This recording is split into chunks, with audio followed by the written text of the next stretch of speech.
The invitation to be here. I think the room kind of fits my mental state. It's kind of a Twilight Zone type atmosphere. But I'm going to talk for no more than 45 minutes and then just open it up. So I may stop mid-sentence after 45 minutes, but there's the PowerPoint will be available to you. Melinda has a copy, so you can kind of go through it later on if you wish. I'm going to be kind of going back and forth between what I've got here that I can see and then what's up on the screen here. But let me just first of all outline what I want to talk about. There's been a shift that probably everybody here is familiar with over the last 10 years or more from kind of an unquestioned acceptance of monolingual orientations to language teaching and monolingual orientations within bilingual and CLIL programs to what some people have called the multilingual turn, what the Council of Europe has called plurilingual instructional strategies.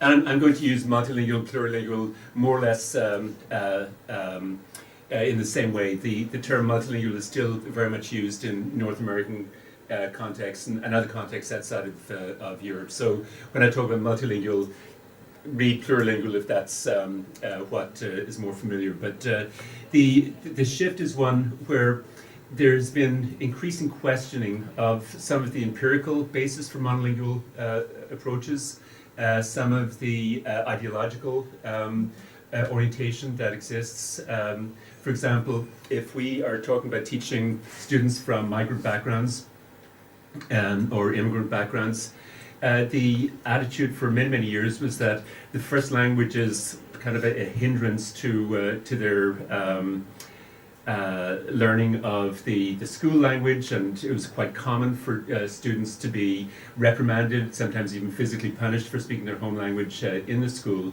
And this was done with generally good intentions. The idea was that if students keep on relying on this crutch of the first language, they're never going to get really immersed and really internalize the target language, and that's what's important for their success. As I said, this shift has been going on, and what I'd like to do is to kind of sketch the nature of this shift, talk about some of the terms that are being used. I mentioned the term the multilingual turn. There's been a couple of books published by Multilingual Matters, which again, as probably most of you know, is a major publisher in this area, with that name, the multilingual turn, in its title. These books have been published over the last 5 years or so. The term translanguaging is one that has, again, come into vogue, particularly through the work of Ophelia Garcia in New York. And I'll look at some of the rationale behind that and some of the basis for this. And this, even though the term is a new one, the realities that it's talking about have been going on for many years in classrooms. And I want to talk also about or reflect on the relationship between research, theory, and practice. And the traditional orientation to these three realities has been that researchers will plug away in their ivory towers away from reality and come up with research findings, research facts. Then some people will turn these into theoretical notions, and then this is what practitioners should pay attention to. What I want to suggest is that when we look at this area, at least, the teachers have been knowledge generators, and you've got a reciprocal, a two-way relationship between theory and practice. And it's one where there isn't a hierarchy there. The examples that I'll show you are ones where the initiative has come from teachers in their classrooms, sometimes in collaboration with researchers from the university, but there's a dialogue going on there. And I think that has a lot of powerful implications because it opens up the space of knowledge generation to the reality of classroom practice, rather than teachers having to wait and twiddle their thumbs while researchers come up with imperatives about what they should be doing. And there's obviously a hierarchical and somewhat demeaning relationship there, which is one of the reasons why many teachers and educators pay very little attention to research. And so I'll try and talk about concrete instructional strategies that can be used both within mainstream, so-called mainstream schools, when we're teaching second or foreign languages, whatever term might be used, but also in bilingual and second language immersion programs and CLIL programs. So the issues that I want to talk about are cut across most contexts where there are two or more languages represented in schools, even in contexts where only one language is used, but the students are maybe coming from a variety of different linguistic backgrounds. So this is basically just saying or repeating what I said before. The sort of philosophical orientation where this work is coming from is one that I've called theory as dialogue. Practice and theory are fused within each other, and there isn't a hierarchical relationship between them, and there isn't a hierarchical relationship between the people who do these kinds of things. And when that equitable collaboration is operating, the experience that colleagues of mine and I have had in Canada and elsewhere have been that this could be a really powerful process of knowledge generation. There's just some of the people that I've worked with and other people have worked with in the Canadian context are listed here. And there's I think a really important implication of this approach in terms of policy and practice. Because the reality, if you take a concrete example, where in a class where you might have 15 different language backgrounds, and I work in Toronto where probably about 55% of the students in the school system come from non-English speaking backgrounds. So there's been large-scale immigration for many, many years. And with that reality, the assumption for a long time has been that, well, you know, we certainly value bilingualism, multilingualism. We will try to encourage parents to keep the language going in the home. But we as teachers can't do anything about it because I don't speak any of the languages that my students speak. And what teachers have initiated and discovered is that that's not actually the case. There are incredibly powerful strategies that can be implemented in multilingual classrooms, even when teachers don't speak the languages of their students. For example, the creation of dual language books or projects carried out where both languages might be involved. And what that implies is, or what that points to, is what I've called actuality implies possibility. If something has happened, then it can happen. So if teachers, for example, demonstrate that students can create dual language books written in both their first language and English in a Canadian context or French, and that this can happen in the normal mainstream classroom with no additional resources, then that reality, that actuality, implies that this can happen. And so it opens up the process of dialogue to enable teachers and policymakers and researchers to explore this further. So that's sort of a practical or a policy-oriented and practical-oriented reality underlying a lot of the work that I'll talk about. Let me just very briefly talk about or clarify what we're talking about when we talk about these different categories. Bilingual education has been used in a variety of terms, but it's I've defined it and other people have defined it as the use of two or more languages of instruction at some point in a student's school career. Each language is used as a medium of instruction to teach subject matter content rather than just the language itself.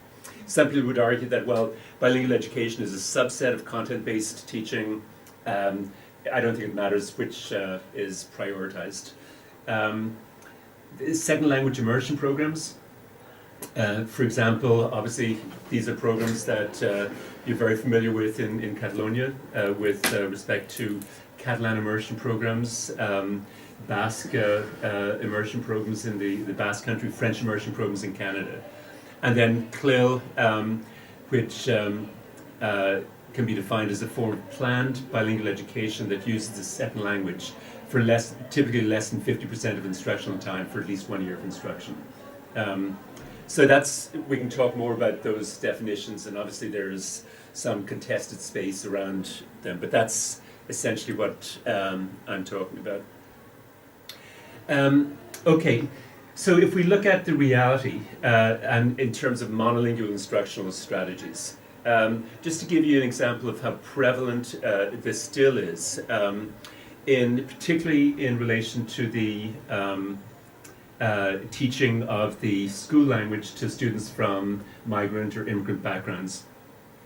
Some really interesting work has been carried out by a Belgian researcher, Orhan Agirdag, who's obviously of Turkish background, but studies that he and his colleagues carried out are summed up in this quote here, where he says, "Our data show that Dutch monolingualism," this is in the Flemish area of Belgium, Dutch monolingualism is strongly imposed in 3 different ways. Teachers and school staff strongly encourage the exclusive use of Dutch. Bilingual students are formally punished for speaking their mother tongue, and their home languages are excluded from the cultural repertoire of the school. At the same time, prestigious languages, such as French and English, are highly valued. And then in a more recent study, he and his colleagues documented the fact that 77% of Flemish teachers were of the opinion that immigrant background students should not be allowed to speak a foreign language, in other words, their home language, at school. And almost 1/3 believe that students should be punished for speaking their first language at school. They point out that these are not kind of evil people. They think this is for the students' own good, for the reasons that I mentioned. Even when the first language is not formally sanctioned or prohibited in the school, there are often subtle messages that students pick up that are, in many cases, inadvertent. And this is just one example from some work that colleagues of mine and I did some years ago. And this is an elementary school, a primary school in the Toronto area, highly multilingual, probably about 70 to 80% of the students came from non-English speaking backgrounds. And as part of the project, some teachers kind of opened up the discussion of multilingualism with their students in their classrooms. And this particular classroom was one where the teacher was from South Asian or Indian background. She grew up speaking 6 languages and talked about that experience. And that opened up the space for the students to talk about their experiences of language. And this is a recollection. This was in grade 4, so probably 10 or 11-year-old students. This is a recollection of a student from a Cantonese-speaking background who was recalling an experience that she had when she was in grade 1. And the fact that she remembered this so vividly shows just how emotionally impactful this experience was for her. She says, "I'm not always comfortable speaking Cantonese when I have to go to the office for some reason. I don't like it because a lot of teachers are at the office, and I don't like speaking it in front of them. I know that they're listening to me. I get nervous and afraid. For example, once I didn't feel very well in grade 1, so my teacher took me to the office to call my grandma. My grandma can't speak English, and she also can't hear very well. So I had to speak in Cantonese very loudly for her to hear. So when I spoke to my grandma, I felt very nervous." So the teachers, the office staff, secretaries in the office, any teachers who might be there, would have had no problems with this student speaking in Cantonese. They probably would have complimented her. But somehow she has internalized the fact that the school is an English-only zone. And what that implies is that teacher or students, and often their parents, will assume that you should speak only English in school. That's how you're going to learn the language faster. And unless the school does some proactive things to communicate a different message and to challenge that English-only zone assumption, students will have reactions like this. So it's not enough to kind of have benign neglect of languages. I'm sure everybody here is very familiar with the Organization for Economic Cooperation and Development, their PISA studies, the Program for International Student Assessment. Every couple of years, they come up with new data from 77 different countries involving hundreds of thousands of students, 15-year-olds, in terms of their educational achievement in reading, mathematics, science, and some other areas. One of the things that they've found fairly consistently is that there's a negative correlation, negative relationship between the language used by 15-year-olds in their homes and their achievement in the school language. And a number of their reports interpret this as a causal relationship. And so what I want to point out here is that the kinds of attitudes that we see in Belgium and obviously some other countries in the European context as well as elsewhere that are overtly negative towards children's use of their first language are reflected here with what I would call a pseudo-scientific or pseudo-empirical rationale. And these are a couple of quotes from one of the OECD reports talking about these issues. The first one says, policy obviously cannot impose the use of the host country language in the home environment. The implication being that it would be nice if we could, because it's a negative, it has a negative effect. But policy needs to ensure that the host country language can better compete for the attention and interest of immigrant children. Parents clearly have a role to play in this and should be encouraged to expose their children to national language publications and media at home. So don't use the first language if you can avoid it. Use the school language, whether or not you speak it well or not. So it's not too hard to do a kind of mini discourse analysis of what the assumptions are here. And then they go on to say the objective needs to be more exposure to the host country language, both in and out of school. This is especially the case in the internet age, when media in the language of the country of origin are more present in immigrant households than they ever used to be. Parents need to be sensitized to this so that the home environment contributes to improving outcomes. I've written a fair bit in relation to this, analyzing these kinds of assumptions critically. But you can see the message that's being conveyed here. And this message is quite spurious and totally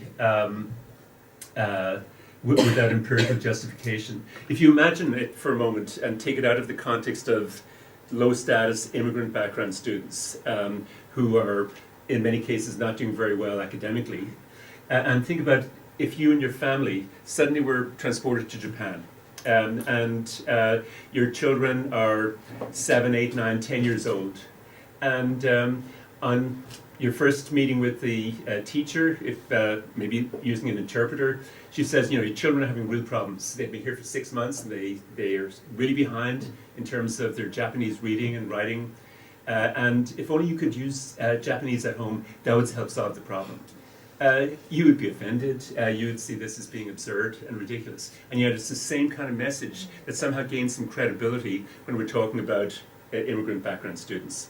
So just a quick outline of some of the problems in the OECD interpretation. They found, for example, no relationship between home language use and achievement in the two countries where immigrant students were most successful, Australia and Canada. So they should be asking themselves, well, if we're positing a causal relationship between home language use and underachievement, then why isn't it happening? And it's not happening in the countries that are doing best, where immigrant kids are doing best. And then when you look at background variables, such as the length of time students have been in the country, the relationship disappeared for a large majority of OECD member countries when socioeconomic status and other background variables were controlled. And this suggests that the language spoken at home doesn't exert any independent effect on achievement, but it's a proxy for variables such as socioeconomic status, length of residence, and parental push for educational success. And yet, you know, what the OECD has done here is lend some credibility to ideological, what are essentially ideological assumptions, and it potentially feeds right in, even though this is certainly not the intent of the researchers, it feeds right into kind of anti-immigrant discourse, and a kind of a blaming the victim, pathologizing students' home languages, and blaming their lack of success on the fact that the parents don't care enough about their kids to learn the host country language and use it with their kids. So this is all illustrating just how common in a variety of areas monolingual instructional assumptions are. If we look at another context, one that's much more high status, namely Canadian French immersion program outcomes. These programs, again, as I'm sure most of you know, were started in the mid-60s in the Montreal area in Canada, and they were evaluated innumerable times, and basically the findings from the evaluations have been that students acquire much better French skills than they do when French was taught just as a subject. And despite spending, in the primary school maybe only about 1/3 as much time through English, through their home language, as kids in a regular English program, they do just as well in English. So there's no loss despite spending much less time through the dominant language. But when we look more closely at the results, we find that in many contexts, certainly where French is not the language of the environments, such as it is in Montreal and to some extent in Ottawa, the students' French second language skills are quite problematic in many ways. There's a persistence of grammatical errors that students make. They're making the same kind of mistakes in grade 3 as they make in grade 12 at the end of school. There's a very restricted vocabulary range that they use because they're not using French outside of school. They're typically not reading very much in French apart from within school. And so if we look at why it is that French immersion programs are underachieving in comparison to what I think they could be achieving, I would argue that some of it comes down to the fact that they have consistently endorsed monolingual instructional orientations, or what I call the two solitudes approach, where the teacher initially, in the early stages of French immersion, would pretend that she didn't speak any English. So students would be forced to use French. There was never any word of English to be used when French was being when French was the language of instruction. And so when English was introduced, typically around grade 2 or grade 3, there was no connection between what was going on in the English class and what was being taught in French. And again, as I'm sure everybody knows, there are a lot of cognate relationships between French and English. English is a hybrid language. The everyday words we use, the high-frequency words, are Germanic in origin. The more academic words we use come from Latin and Greek sources, and that derives from when the Normans invaded what's now England in 1066. They brought their language with them.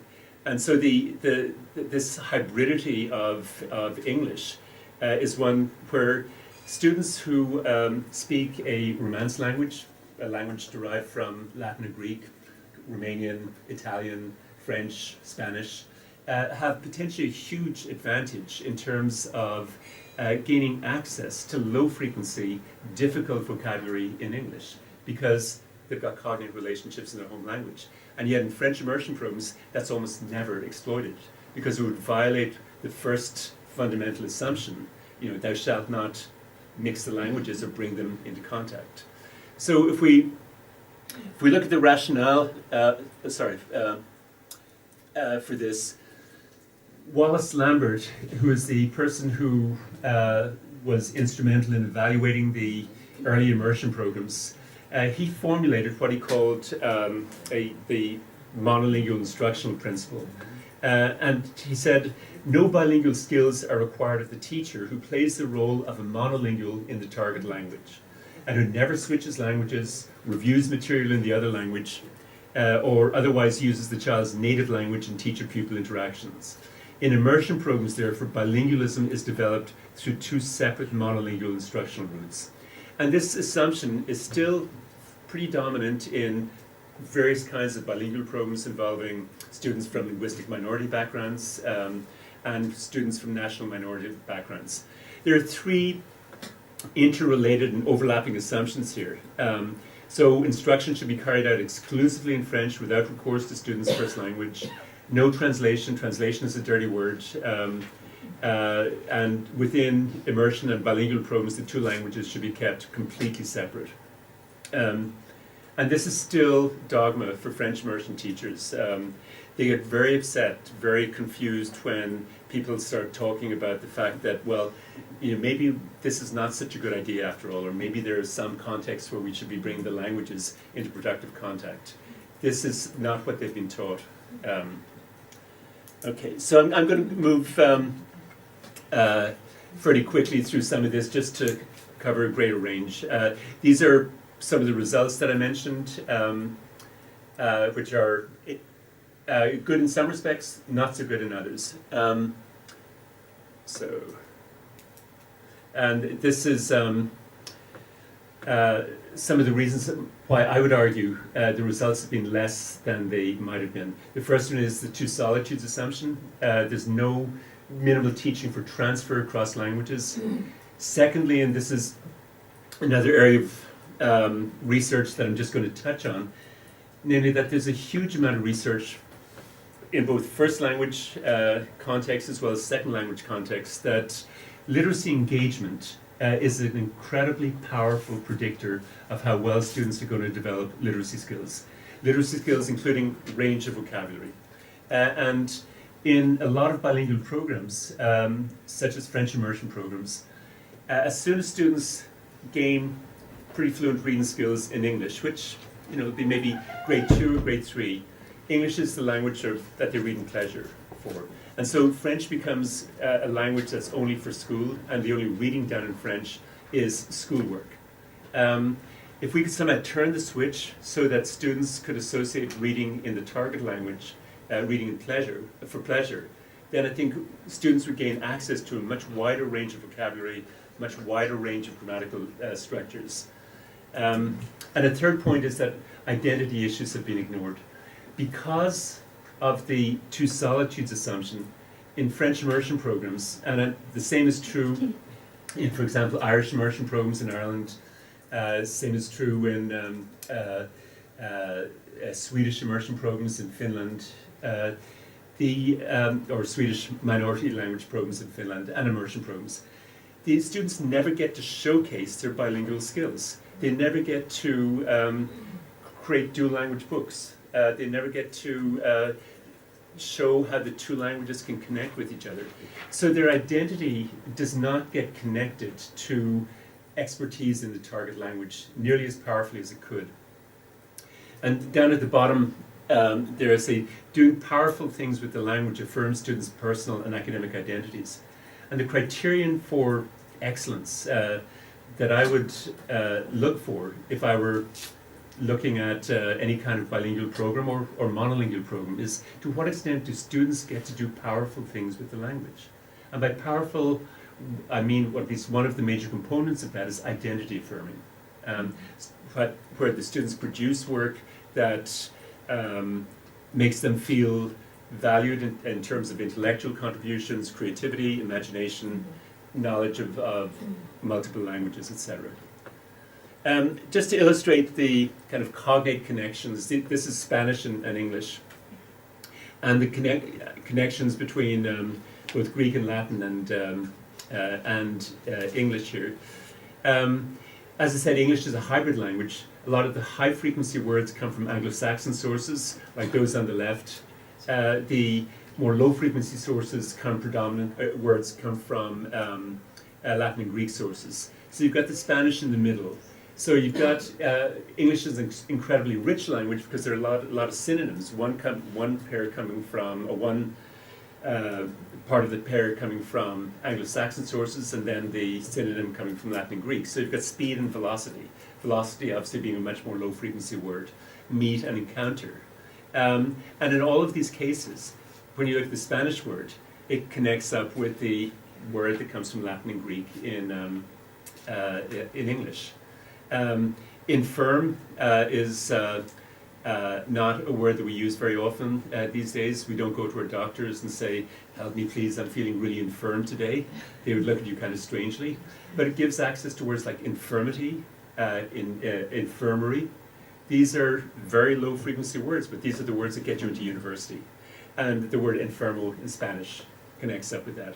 So the point that I want to make here is that whether we're talking about Spanish English programs, or CLIL programs, or French English programs, we're missing out big time when we don't point out these connections to students and build up their awareness of how the language works. Okay. So let me just, I'm just going to go on. So if we look at,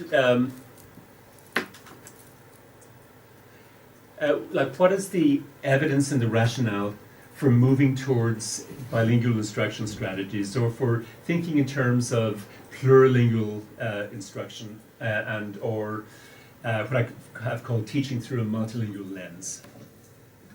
Well, this common underlying proficiency idea goes back quite a ways, goes back to the 1970s. And basically what it's trying to say, and this is based totally on the research evidence, is that if we were to imagine language proficiency like an iceberg, where what you see above the surface in an iceberg is only a fraction of what's actually there below the surface, which is not as obvious.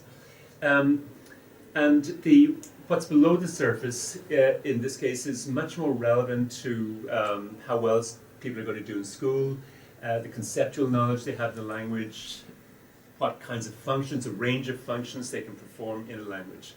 If we use that visual metaphor to think about language proficiency, then we can think of bilingual proficiency, or by implication multilingual proficiency, as a dual iceberg, where even though the surface features of the two languages are separate, there's a lot of commonality or overlap at a deeper level.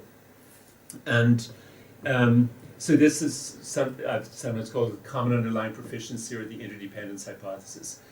But this basically suggests that we should be teaching for transfer across languages when we're teaching languages, in any context, whether we're teaching the language as a subject, in a CLIL program, in a bilingual program. And when we look at some of the research that is there, I'll just show you one fairly recent example of the research.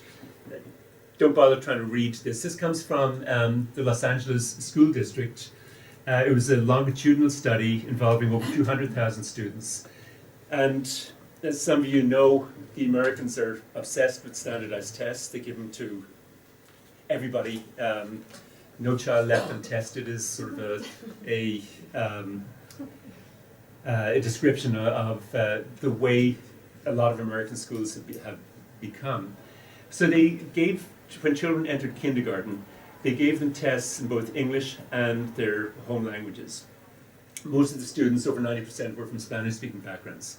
And then they looked at how long it took students to be what they called reclassified as fully English proficient. And so they looked, what this here presents is what proportion, or what was the relationship between students' language proficiency in both their home language and English when they entered school at kindergarten, and the proportion of students who got reclassified by grade 9, so 9 years of learning English. And so what they found was that students who entered kindergarten with relatively high levels of first language academic or conceptual proficiency were 12% more likely to be reclassified as English proficient after 9 years than those who entered with low levels of first language academic proficiency. With English, it was about the same, 13% who had relatively high levels of English academic proficiency. They were still limited in their English proficiency by definition. But in comparison to those who had minimal English proficiency, those with more were about 13% more likely to be reclassified. So roughly the same, a little bit more. But students who had relatively high levels of proficiency in both their languages, English and their first language, were 24% more likely to be reclassified than students who entered with low levels of proficiency in both the languages. So when we look at the OECD assumptions that students using their first language in the home is a problem, or when parents use the first language in the home, that's going to take away from their ability to learn the school language. This is totally contradicting that. It's basically saying that two languages are better than one.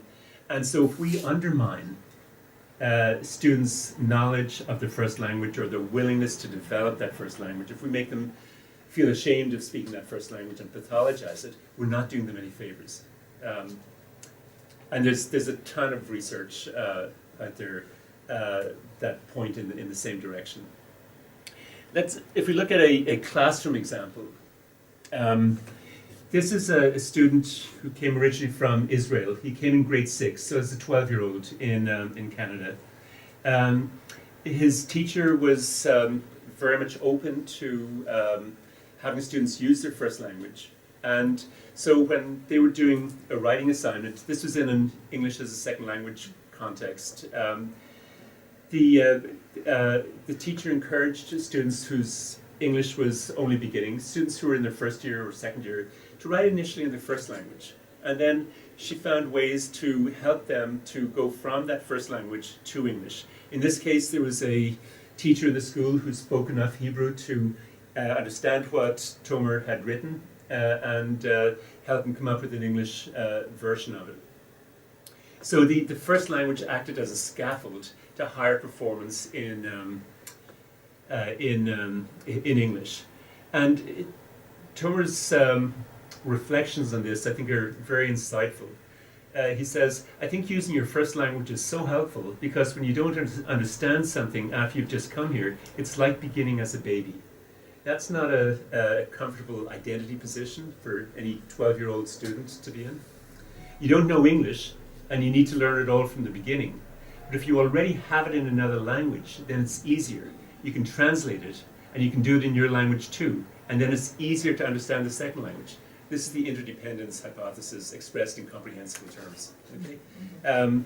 She says, the first time I couldn't understand what Lisa, his teacher, was saying, except the word Hebrew.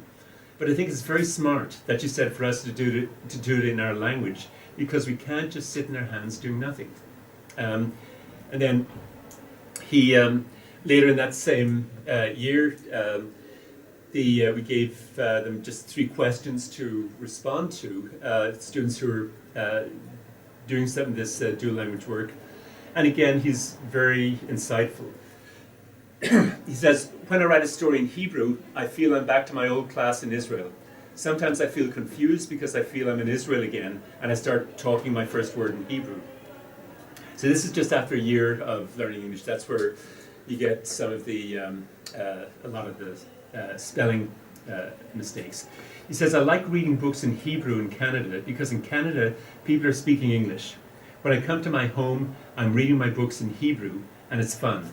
In Hebrew, I can read any book I want, but in English, I need to read small books, and in Hebrew, I can read big books. Okay, so if we confine students to only the second language, what are we saying about, their conceptual development, their ability to think and deal with concepts and ideas at their age-appropriate level? It's not a pretty picture. He says, when I'm allowed to use Hebrew, it helps me understand English. I'm thinking in Hebrew and I write in English. If I read in English, I think in Hebrew and I understand more. So again, all of this connections across languages. And what the teacher is doing here is essentially teaching for transfer. So the concepts that he has got, and he was very interested in horses. This is where the story, Tom Goes to Kentucky. Those of you who are from the States will know he's referring to the Kentucky Derby, which is a big horse race. So it's connecting to his life. He's using his first language. He's showcasing his growing knowledge of the 2 languages. If you had given him the story that he wrote, the English story that he wrote, before he had written it, he would not have been able to read it. But after he had written it in Hebrew and then worked with a teacher to come up with an English version, he could read it. So we're talking about powerful language learning. I'm going to kind of move on. I'll show you another example and then I'm going to stop. But basically the point that I want to make is that there's a lot of classroom-based work, there's a lot of empirical work showing the problematic nature of monolingual instructional assumptions. And regardless of the context that we're in, I think it's worth teachers exploring the possibility of opening up the space so that students can build in both their languages. But in this case, this was a story, the same teacher, different class, they were doing, she was teaching content through English. So this was a social studies unit on immigration that she'd been teaching. And students had to do a project at the end of it, a culminating activity, as it's called. And these 3 students from Pakistan decided that they would like to work together. And 2 of them, Kanta and Salmana, had been in Canada since about grade 4, so about 3.5 years. And their English was pretty good. Mediha had just arrived about a month before they started this project, so her English was minimal. But they worked together, and they suggested to the teacher that they do it not only in English, but also in Urdu, because they were writing this story about the new country, about their journey from rural Pakistan to high-rise Toronto. They were writing it not just for themselves, not just because it was a class project, they were writing it also for younger children in the school, many of whom were from Urdu backgrounds also. And so the teacher encouraged them to do that. So they discussed the story initially in Urdu. Mediha was a full participant in that. They came up with a composite character called Sonia, and the experience that Sonia had in the story were things that all 3 of them had, or 1 or more of them had experienced. They talked about what was going to be on each page in terms of illustrations, in terms of content, words. And all of that was done with Mediha, a full participant. Now remember, Mediha speaks no English, so if this were an English-only zone, she would have been left out of the process. Then they wrote the first draft in English, discussed it with the teacher who gave them feedback, they finalized the English version, and then they went from the English version back to Urdu. And again, Mediha was a full participant in that, where they were talking about the meanings of words in English and Urdu and how they connected together. This is, I'll show you Kanta talking at an English as a second language conference, talking about this experience and what it meant to all 3 of them. The term that we've come to use for this kind of work is identity text work, where students are creating things, they're using language in powerful ways to create things that both reflect and expand their sense of self. And you'll hear this very clearly in what Kanta says. Hi. We're going to start by introducing Kanta, who's going to tell us a little bit about herself. Hi, my name is Kanta. I'm from Pakistan. My first language was Punjabi, my second language was Urdu, and my third language was English. I came here in grade 4, and now I am in grade 9. How did you feel writing the book in 2 languages, and how did you see it helping you or the others? It helped me a lot, and using 2 languages helped us a lot to understand English better. And for Mediha, who was actually new here, and then like in Urdu, if you would write, you would say 3 words. In English, you would actually have to write 5 words. So then, if you're thinking Urdu, you would be only writing those 3 words, and then so those sentence structures didn't really make sense. But while we were doing it, it made a lot of sense to her. And then how it helped me, like it helped me that when I was here and when I came here in grade 4, like the teachers didn't know what I was capable. I was given a pack of crayons and coloring book and to get on coloring with it. And then after I felt like so bad about that, I am capable of doing much more than just doing that. Like I have my own inner skills to show the world than just coloring. And then I felt like those skills of me were important also. So when we started writing this book, I could actually show the world that I am something instead of just coloring. And then so that's how it helped me, and then it made me so proud of myself that I am actually capable of doing something, and here today I am doing something like that. That I can actually show the world that I'm just not a coloring person. I can actually show you that I am something. Yeah, I think you see there just how closely linked identity is to language learning, and where performance in the second language or in a bilingual, multilingual context plays directly. It both reflects and extends students' identities, or it can suppress students' identities. If the only identity option that's available to students is to be an inferior speaker of the only legitimate language, that's not a particularly comfortable identity option. And that's the identity option that a lot of students from immigrant backgrounds are put in when they are punished for speaking their home languages in school, when the home language is never reflected in any of the activities of the school. So, as I said, I'll stop there, and there's quite a bit more in the PowerPoint, and if some of the questions connect with those issues, I'll show some additional slides, but I want to just make sure we have lots of time for discussion. Okay, thanks.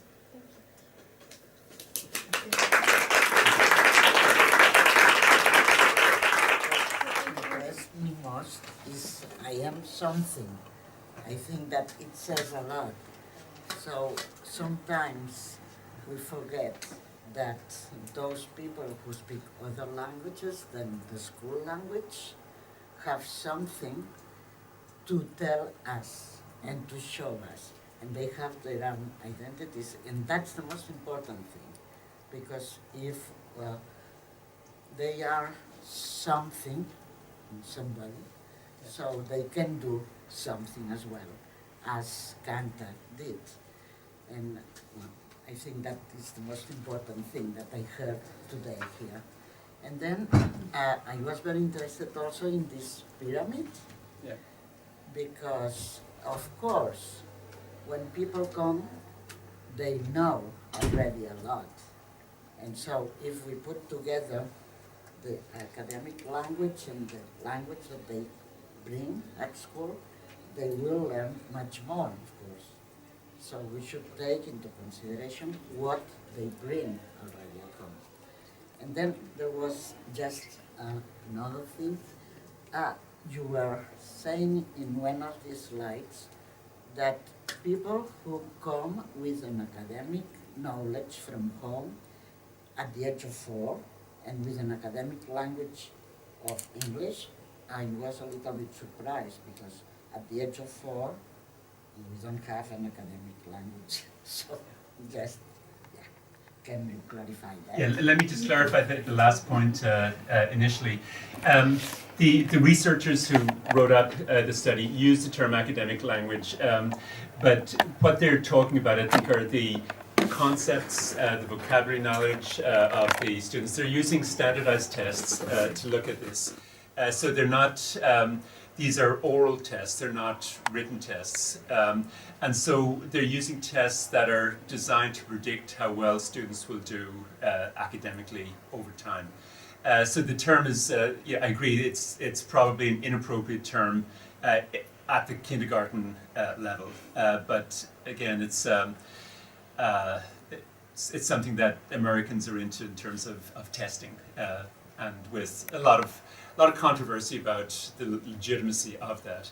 But I think what's interesting about that study is that it's a very large-scale study. It's empirically very well conducted. It's longitudinal. You almost never get longitudinal studies in this area, and it shows very clearly that English, knowledge of the second language, is important, but equally important is knowledge of students' first language that they bring to school. And then when you put the two together, you get a very big impact in terms of overall academic success. So to me, this is a very convincing study, but it's by no means the only one. There's a lot of other research that obviously I don't have time to go into. And all of that study illustrates that pyramid diagram or iceberg diagram, that the fact that there's a consistent positive relationship between reading skills, academic skills in students' two languages. maybe not initially when they start because they have virtually no knowledge of the second language, but as students go through the grade levels from about grade 3 on, so about age 10, 11, that relationship becomes solidified. And it's not just dependent on linguistic similarity. We find it also with languages that are not linguistically similar. Because what we're talking about are concepts, knowledge. And just a very simple illustration will kind of demonstrate what I'm talking about here. If we imagine a bilingual program, where half the instruction is through Spanish, half of it is through English, say in the United States. And a student is learning science through English, let's say. And they learn the meaning of the word photosynthesis, and they learn the concept of photosynthesis, what it means. They learn that in English. They don't have to relearn that concept all over again in Spanish. They have the concept. They need to learn the terms that are used. They need to know how to talk about it. But the concept transfers across languages, not specific to any one language. And so that's what that diagram is getting at. And then you can see how it works, and the role of instruction, the role of the teacher, in terms of encouraging students to make those connections across languages. So when Tomer or the three girls were writing in 2 languages, Tomer could not have written what he wrote in English. Or Amadiha, if we had asked them to write a task in English, we might have got 1 or 2 painful sentences out of them because they just don't have the knowledge of English. And yet when the teacher changes the rules of the game to connect with students' lives, to allow them to use the knowledge that they're bringing into the classroom, and then to explicitly transfer that across languages, their performance, their output in English, in the target language, improved dramatically over what it would have been. And they could read. Again, same with Mediha, if, as I said with Tomer, if you had given her the English story, The New Country, the English version of that, before she had written it, she wouldn't have any idea what it was about, because the English is way too difficult for her. But after she had written it, with her 2 friends, she could read it. So a huge amount of language learning took place there. And I think these, this work, which came from the teachers, it came in terms of dialogue, but we didn't go in and say you should be writing, having students to do language texts. We talked about the issues, but it was the teacher's initiative. That's generating knowledge. That is showing that it is possible to exploit, to build on students' home languages with the knowledge they bring into the classroom, even though we don't speak those languages. And that opens up the space for a lot of dialogue, a lot of creativity. So yeah, I think there's a lot here, and all of that connects up with identity. And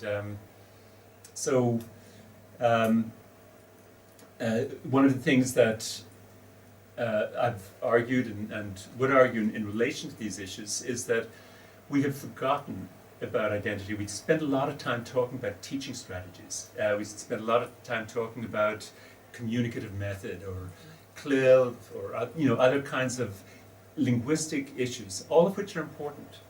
But the affective dimension is incredibly important also, and it's been neglected.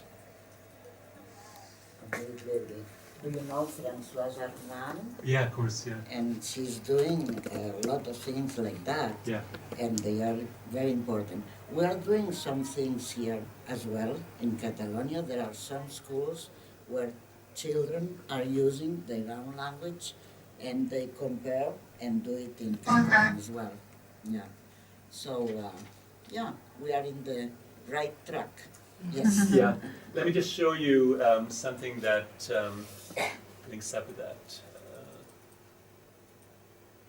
Yeah, here this is an example from a primary school in Toronto where this was an English as a second language class, so students were in grade 4, and there was I think maybe 6 or 7 different languages in the class, and the teacher asked students to compare to work in groups to compare their languages with English, and so I think there was 5 students from an Arabic background, and this is what they came up with.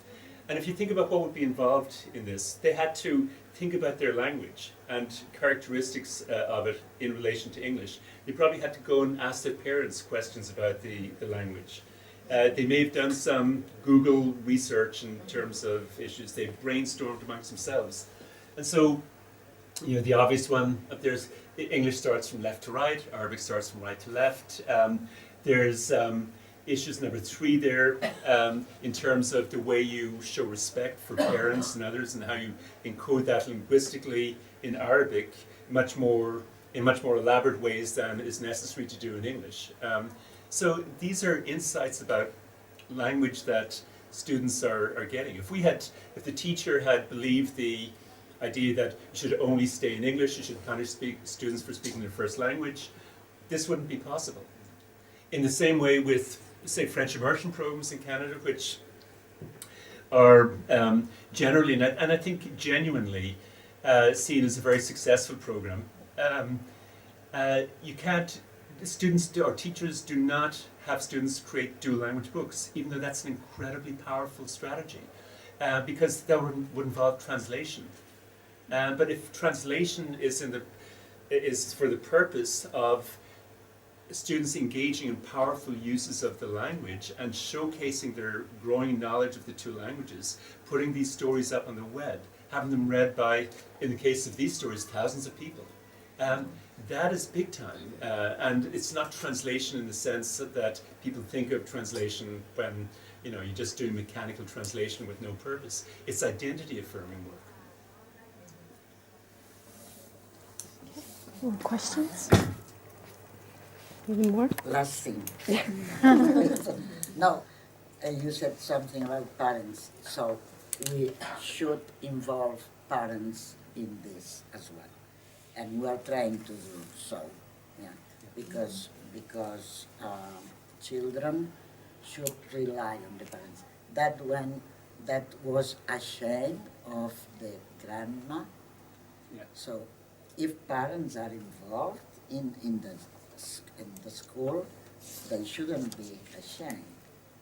So, yeah, okay, that's it. I have one question. Sure.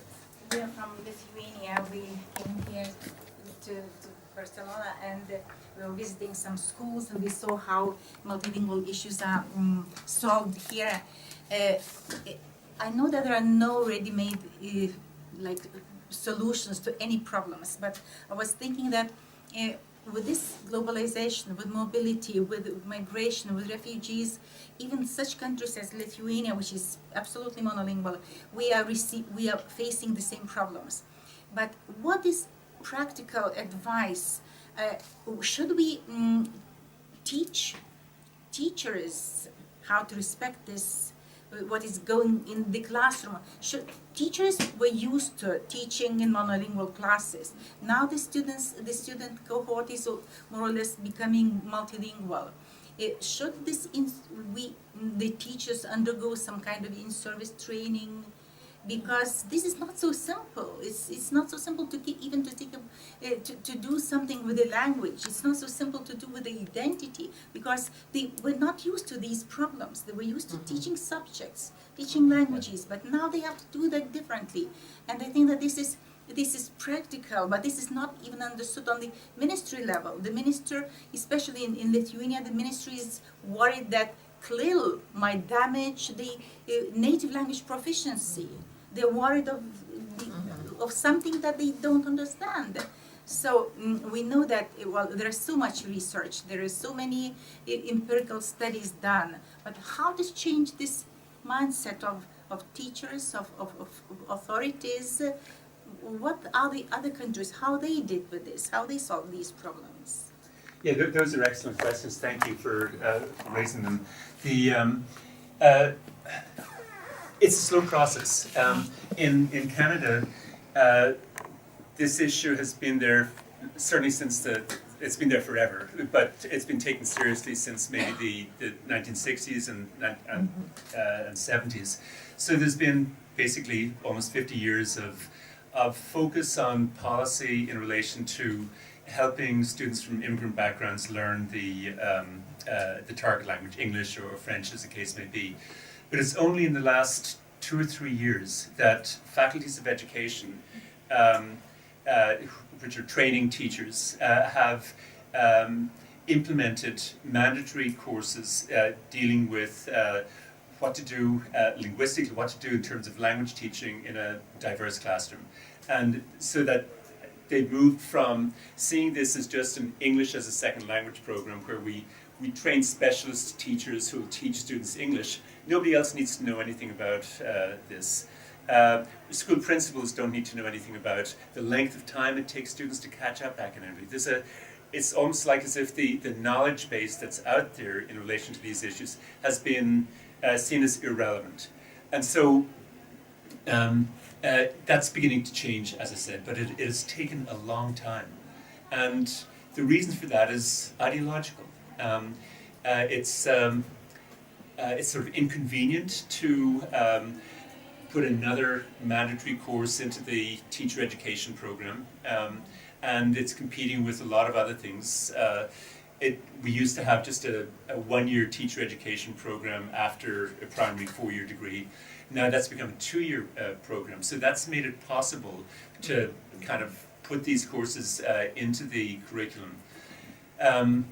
But when we look at how challenging it is, it's not surprising that there may be a lot of misconceptions, a lot of unease at the teacher level, at Ministry of Education levels, in a country that is just beginning to look at these issues, or where it hasn't been an issue before. I think from that point of view, though, you have an advantage, because you can see what's happening in a number of other countries where there is this shift. It's still a minority shift. It's certainly what I've described in terms of this kind of work is not happening by any means in most of the classrooms in Canada, the United States, or elsewhere.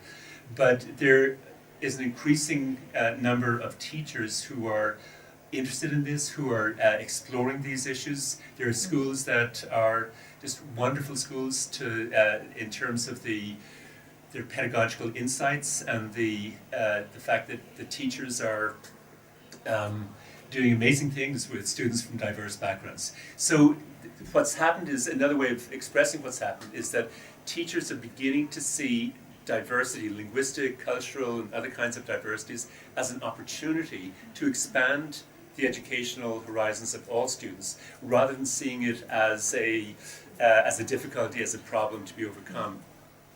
And that's why the kinds of work that a lot of teachers have done is crucial in showing that this is possible. This is not just some academic ivory tower idea that some theoretician or academic came up with. It's teachers who are doing this. And just let me give you another example if I can.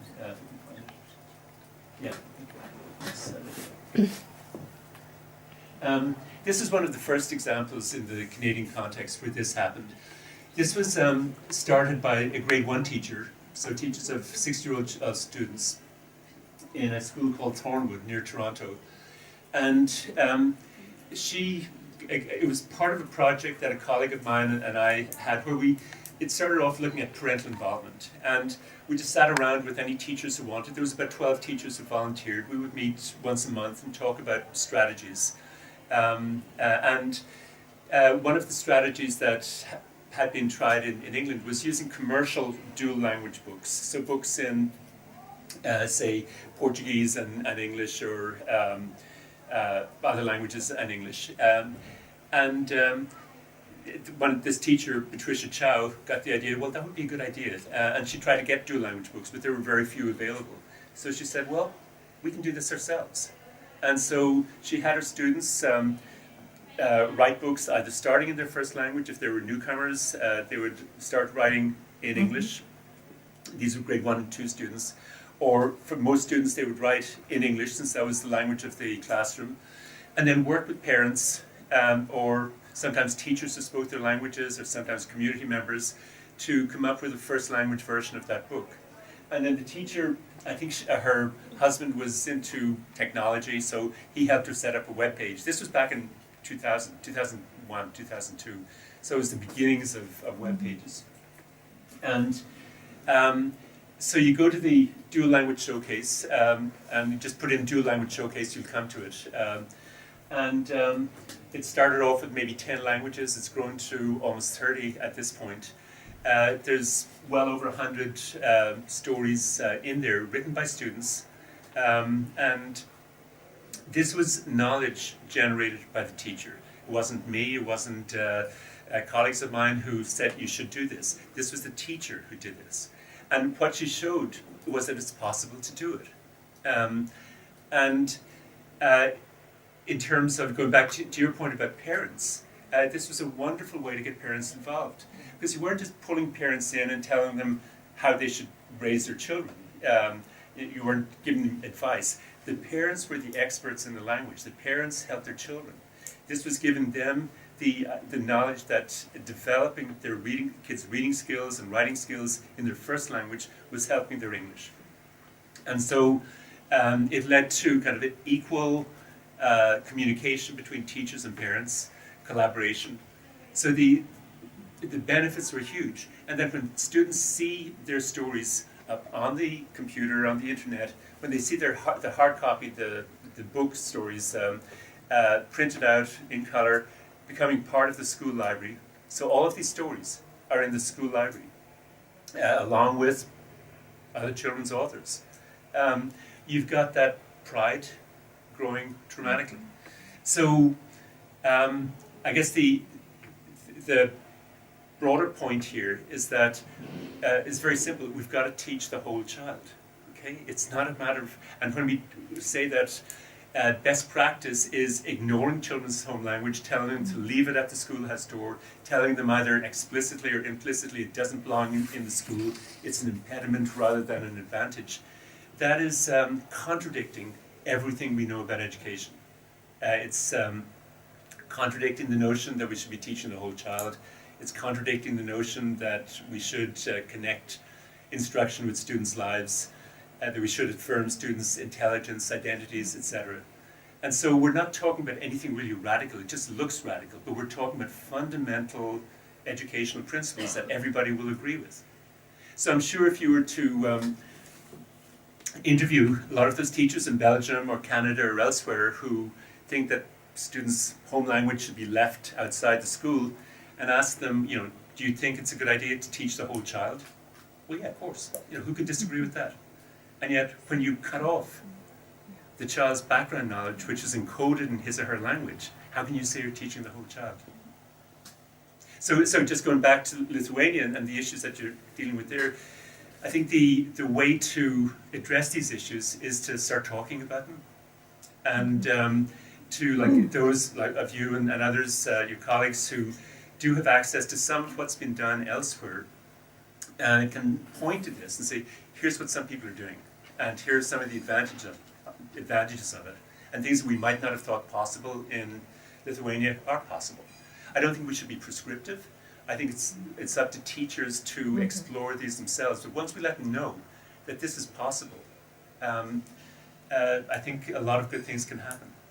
And the teachers who get engaged with this are much happier people. They're fulfilled. They see what their kids are doing. They see their connections with parents increasing. They see happy kids because they feel that sense of pride. And the teachers, the kids are basically, they're not saying it as eloquently as Kanta did, but they feel like they're somebody. So there's a lot of things that this suggests in terms of what's best practice or effective practice that go beyond just language teaching strategies in a narrow sense. More questions? I just wanted to make a comment a little bit about just this whole the evolution of all of this, because I started my whole education in TESOL, Applied Linguistics, in the mid-'80s, and in those days it was the amazing new method to only speak the target language and not any other, because then people go, oh, how could you possibly do that? You have to be able to speak their first language to be able to teach them anything. And we were going, no, it's, we were the radicals at that time. And I have to say, I've lived through this, following my convictions and my education and all that stuff.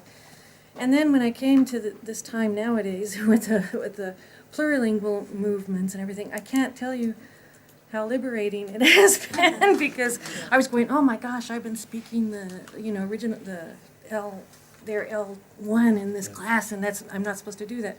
But then when I started looking at, with all the changes of the theories and the orientation of language education, I saw so much more my students being able to do, because I had 0-level university students at times, and I just couldn't, do it the other way. I also wanted to say that in those days there is one thing that I think is a little bit similar, and even though we're talking, it was still in those days that thinking about the monolingual kind of orientation. Bilingual education in California meant, the true thing was that they understood that children, before they really, they needed to have that literacy developed. So that was sort of the true idea of the original bilingual education programs, was to help them learn literacy in their own language first, and then slowly, they would go into the English program. So that dimension was thought about in those days, just not the, how good it is to have the 2 languages, if you just assume that's a good thing. But I find it interesting to have lived through this being only using the target language only as the incredible revolutionary thing, to now saying, no, the revolutionary thing now is to allow them to use both. Yeah, it's when we look at what's possible here, it goes beyond just language. Let me just show you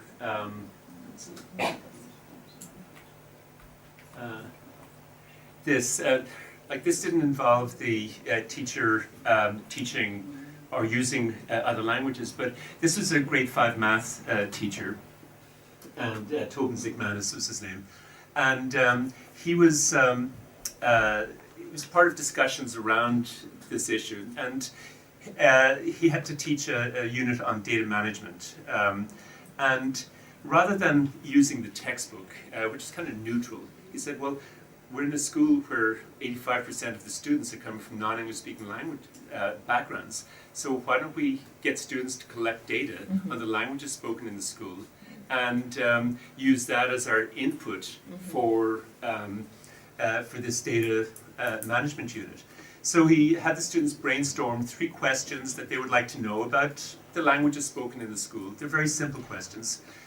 He divided the students up into groups, and each group took a different grade level, and they administered these 3 questions with the help of the teacher, with younger kids who may not have been fluent in writing, but they gathered the data in terms of the languages spoken within the school.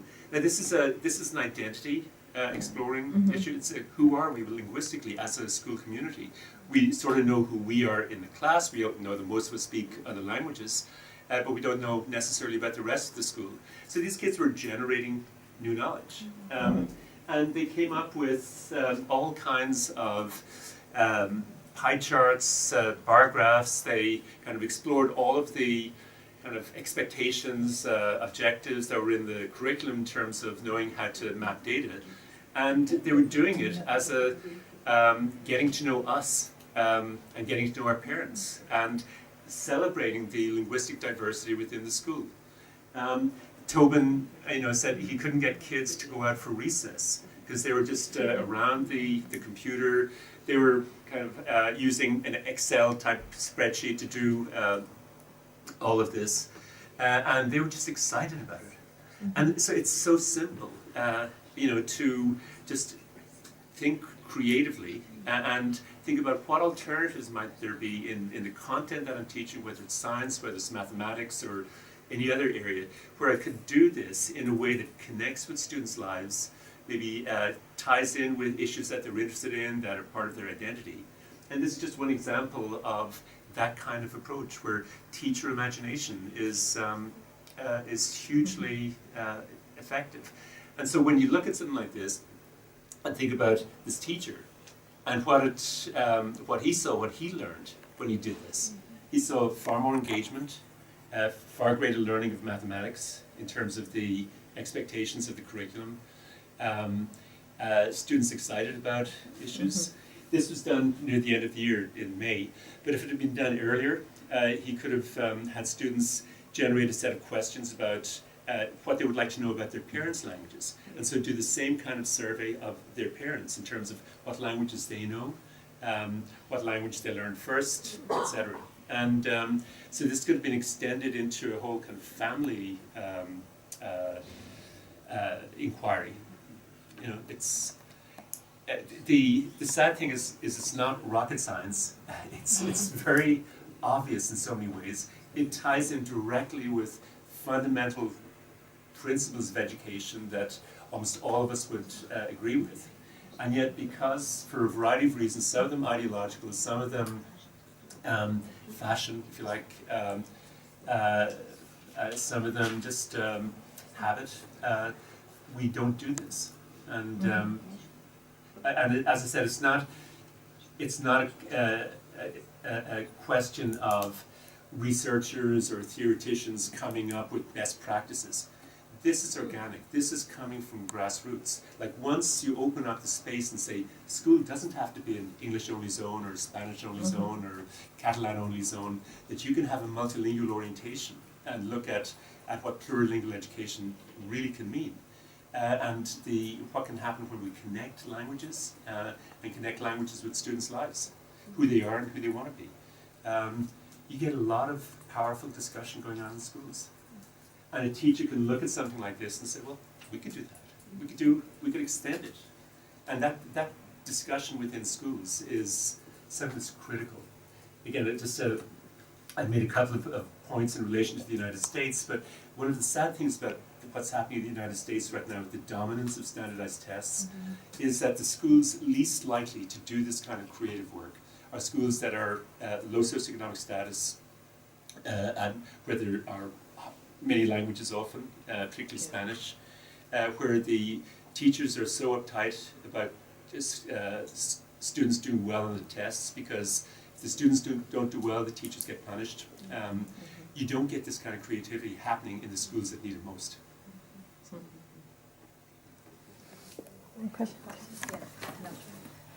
Well, we come from Valencia, which is a little bit southern, and there many schools are starting now to try and teach languages in at least Spanish and Catalan in an integrated way, and sometimes we assist them in this issue. And one of the questions they have when we talk about the common underlying proficiency, the interdependence hypothesis, they don't feel, they have lots of questions about organization, about how much time do we have to spend, as they say, mixing the languages, or having this multilingual perspective, and how much time do we need to dedicate to these specific languages, so going between the surface and the underlying level. And I'd like to know your opinion about this, about they don't feel this as so organic as you were saying now. They still have many questions. It sounds like they're approaching it as from the perspective of a language teacher. Yeah. So my role as a teacher is to teach this language and this language. And then once you start off from the two languages being totally separate that way, then it's kind of hard to know how to connect it up. But again, I think the issue is one of discussion and pointing out possibilities. They can be very, very simple. So let's suppose we're teaching in Valencia Catalan and Spanish. If we look at something, let's suppose we're teaching writing and we want to help students understand the principles of forming paragraphs. Okay, if we teach that in Spanish, like when do we create a paragraph, then it's not that much different in Catalan, and it's probably identical. And same way French and English, Spanish and English, so that if we coordinate the teaching of content so that we're reinforcing across languages, that's one way of doing it. Another, let's go back to some stuff here.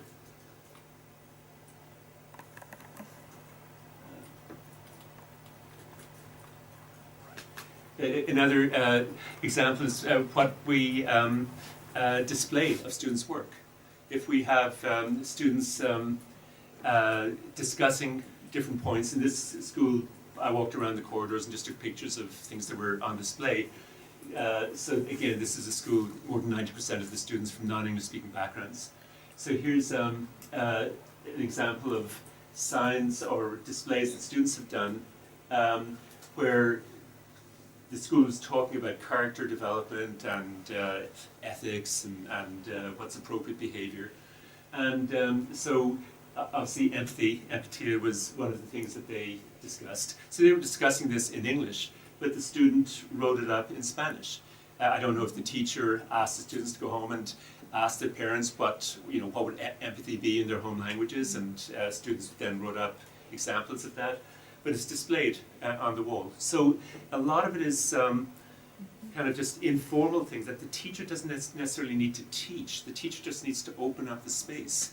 And so if you take some of the examples that I mentioned, where if you have students doing creative writing, they could write maybe sometimes initially in Spanish and then go from the Spanish to Catalan. Sometimes write initially in Catalan, go to Spanish, and create dual language books.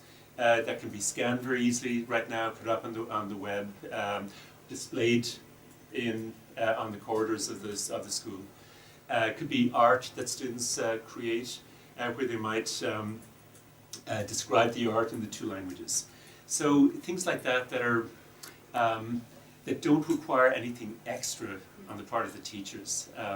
It's just a case of seeing the two languages as part of who the students are, and having them do interesting and powerful identity-affirming work in both languages. The problem there, and maybe here in Catalonia it's the same, that many teachers fear Spanish as being the predominant language, and so they feel that if they let Spanish into the Catalan classroom, then students will stop using Catalan. Yeah. And that's well, I'm not saying a prejudice, but that's a feeling that they do have a lot. So it stops them from opening up to other. And that's exactly the same reality in Finland with Swedish immersion programs and minority programs in Swedish for the Swedish minority. It's exactly the same idea within French immersion programs, as well as programs for minority francophone speakers outside of Quebec. So it's a very common defensive reaction, and I think it's to some extent justified, or the concern is justified, but I don't think it's solved by trying to kind of put up barricades against the language. You're just going to have students resist those. I think it makes much more sense to focus on building up a positive affective connection between students and the minority or the more threatened language, so that they want to have that as part of who they are. And you do that by getting them to do powerful things in the language. I don't know that there's any real research that speaks to the fear that you're talking about, but there is a lot of research showing that when students use both languages and do powerful work in both languages, they feel good about themselves, about being speakers of those languages. And I don't think there's going to be any dilution. That's my sense. I don't have research to back that up. But when we look at what is happening right now, in, for example, French immersion programs, you have, as I said, some successes. Students don't lose out in terms of English, but their French could be so much more powerful than it is. As I said, they're making the same kinds of grammatical and discourse mistakes that they made 10 years before. So there's, they go up like this, and then there's a plateau in terms of quality of French. They're comfortable in French, but it's very far from native-like. And I think if they were doing things that were challenging, that they knew were going to be for display, for public display, and that they could invest their identities in, they would be much more concerned to get it right and to internalize those issues. So my orientation to this would be, rather than take a defensive either or type, it's either, Spanish or Catalan. Take a both and, where you look for the transfer effects across languages. You have students carry out projects looking at how Catalan and Spanish are the same and different. If they're learning French, look at how similar written Catalan is to French. I can, material written in Catalan, I can pretty much understand most of it because of French. And so that kind of comparison across languages, where we kind of open up the space, get students curious about language, get them thinking in terms of how languages work, I think it's going to be much more productive than keeping the two languages rigidly separate. But I totally accept the fact that it's not an easy sell, because teachers have been socialized into this as best practice, and in a way, when you say that there may be a better way of doing it, it's seen sometimes as an attack on their identity. I can remember being at a presentation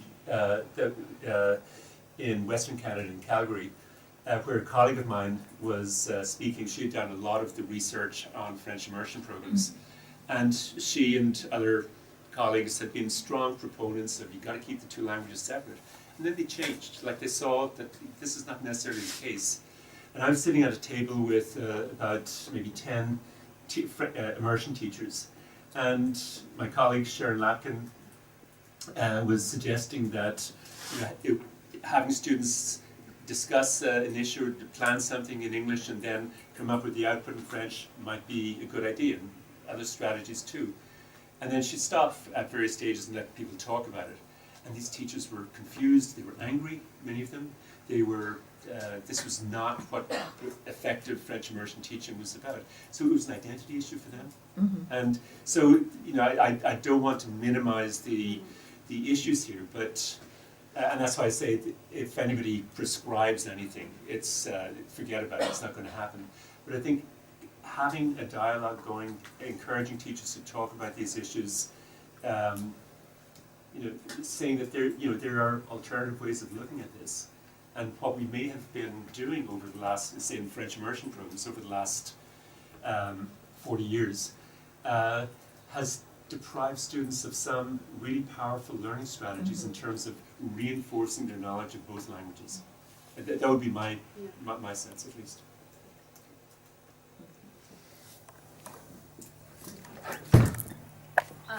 Can you tell us a little bit about assessment from this multilingual point of view? Because sometimes I have the feeling that it's like a weak part of this, that somehow we see practices that encourage displaying the kids' languages and making connections and the processes. But then in the end, the assessment always tends to focus on the product or on a monolingual production. So how can assessment also acknowledge all the skills and the connections and what has happened on the way towards the final product? Yeah, and again, like that's a crucial question, because if the assessment focuses only on the two languages in isolation, then and if it's relatively high stakes assessment, then teachers are going to focus on those two languages in isolation. And again, there's, as you know, there's at least two kinds of assessment, or two major kinds. There's formative assessment that happens within the classroom, where teachers can focus on the work that students have actually done, that some of which may be project-based work, some of it may be tests or exams that they give in class.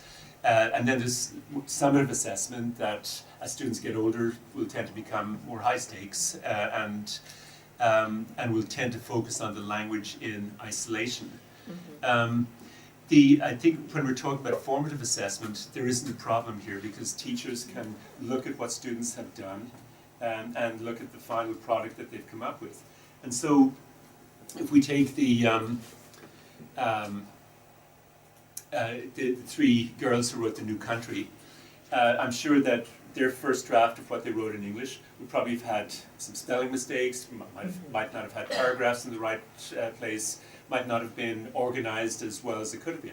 The teacher comes and provides feedback and suggests to them what might be a better way of doing this. There may be grammatical mistakes that she helped correct.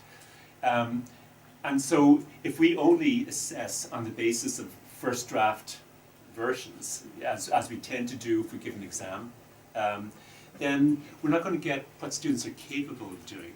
And so if you were to look at what students have produced and the impact it had in terms of their learning and the reaction it's got from their classmates to parents, other teachers, you'd certainly give a very high assessment to that. I guess the hypothesis that's built into this, which I don't think anybody has looked at, is that this kind of work is going to ultimately lead to better results in the target language, in more formal, summative type of assessments. As I said before, when we look at formal assessments and long-term outcomes, getting students actively engaged with literacy is crucial. The OECD, the PISA studies, have shown over and over again that reading engagement, and here they're looking at 15-year-olds, reading engagement they're talking here about reading engagement in the school language, but it's a stronger predictor of reading attainment than socioeconomic status. And when measurement people find anything that beats out socioeconomic status in terms of predicting achievement, they get excited.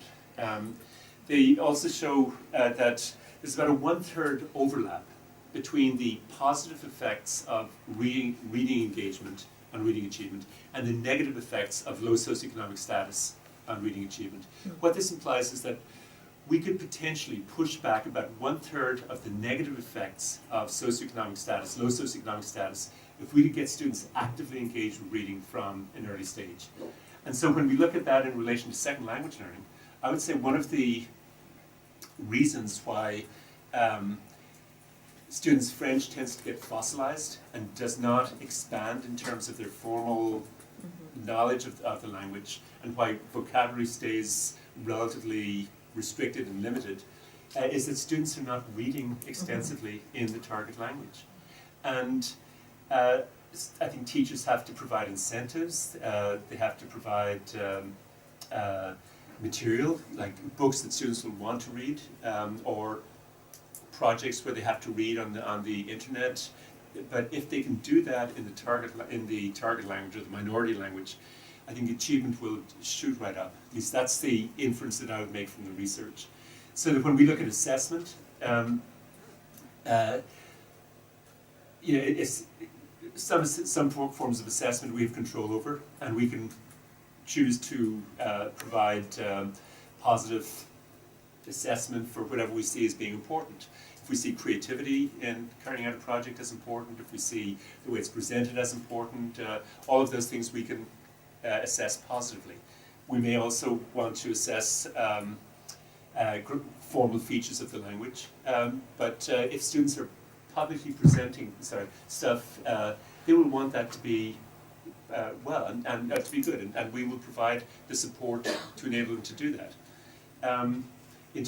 But I think we also want to help students to understand that formal qualifications are important. If they want to go to university, if they want to, say, follow courses in France or Germany or someplace, they need to develop the formal aspects of the language. So, I don't see any contradiction between these.